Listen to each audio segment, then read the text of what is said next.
ऐसे कई सारे उदाहरण दिखे जब लगातार ये कोशिश हुई कि राम मंदिर बनने में अड़ंगा लगाया जाए। तमाम मेहमान बने हुए, एक बार फिर एक कोशिश की गई है, हालांकि उसे कोर्ट ने रद्दी की टोकरी में डाल दिया, ये कहकर कि काल्पनिक है। संजय चड्ढा जी, कोर्ट अगर किसी पिटीशन को ये कह के खारिज कर दे कि ये पिटीशन ही काल्पनिक है, तो समझ आ जाना चाहिए कि देश की भावनाएं क्या हैं और क्या सही है क्या गलत, क्योंकि कोर्ट कभी भी भावनाओं पे नहीं चलता सर, तथ्यों, सबूतों और साक्ष्यों पे चलता है।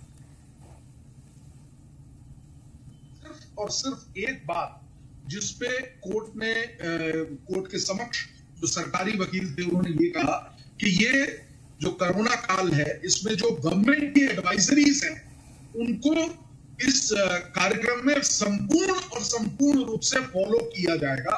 और ये जो शंका है इस व्यक्ति की जो पिटिशनर है वो बिल्कुल उस पर हम गौर नहीं कर रहे हैं, वो बिल्कुल गलत है, क्योंकि सरकार की ये ड्यूटी है।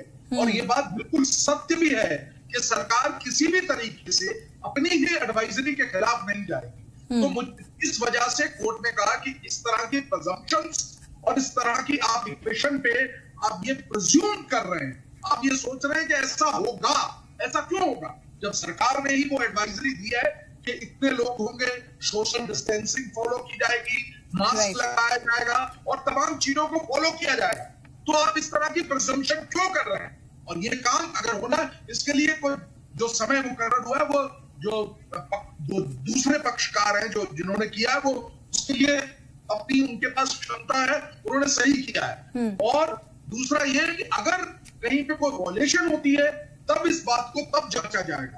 और ऐसा क्योंकि सरकारी वकील ने बड़े स्पष्ट शब्दों में कहा कि हम ये आपको कोर्ट को भी विश्वास दिलाते हैं कि किसी भी प्रकार से कोई भी जो नियमावली है, जो एडवाइजरी है, उसका विरोध, उसका किसी भी तरीके से कोई वो नहीं किया जाएगा, उल्लंघन नहीं किया जाएगा। तो मेरे ख्याल बात बड़ी स्पष्ट है, अगर उस एडवाइजरी का उल्लंघन होता है तो इस बात को देखा जाएगा। और ऐसा मुझे सर, मैं आपसे लीगल भाषा में काल्पनिक के मायने समझना चाहती हूँ। कोर्ट ने कहा the entire petition for writ is based on assumptions and presumptions also.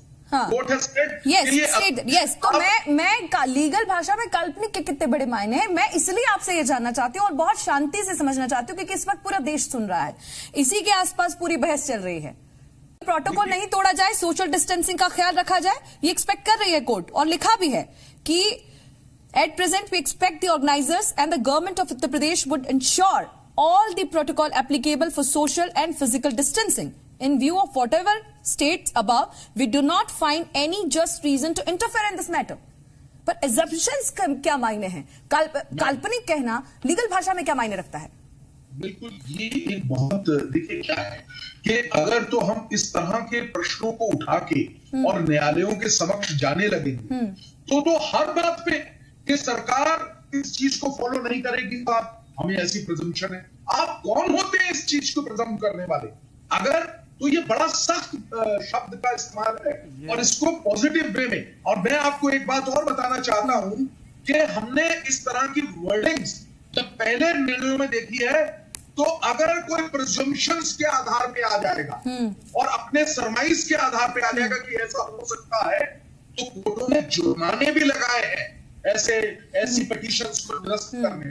ये मैं आपसे बताना चाहता हूं। और अगर इस तरीके का कोई और किसी भी प्रकार से कोई व्यक्ति इस तरह की पिटीशन डालता है तो निश्चित तौर पे कोर्ट जुर्माना भी लगा सकती है ऐसे व्यक्तियों के ऊपर, क्योंकि हमें ये बात बिल्कुल माननी पड़ेगी कि सरकार ने जो नियमावली बनाई है, सरकार के जो गाइडलाइंस हैं, वो सरकार निश्चित तौर पे फॉलो करेगी। आप कैसे प्रिज्यूम कर सकते हैं कि वो फॉलो कर रहा है?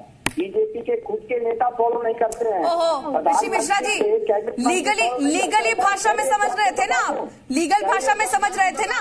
assumptions का मतलब क्या है? हाँ, संजय चड्ढा जी, आपसे बहस करने के लिए वो पॉलिटिकल आदमी नहीं है, वो पॉलिटिकल आदमी नहीं है। राजनीति सर, राजनीति ना, राजनीति आप जैसे लोग करते हैं हर चीज पर। ऋषि मिश्रा जी, आप बता दीजिए, आप समझ जाइए, सिर्फ इसको डिसमिस नहीं किया गया, the writ petition hands is dismissed, सिर्फ डिसमिस नहीं, ऐसे लोगों के खिलाफ जुर्माना भी लग सकता है, ये संजय चड्ढा जी कह रहे हैं। ऋषि मिश्रा जी, अनलॉक 2 की गाइडलाइन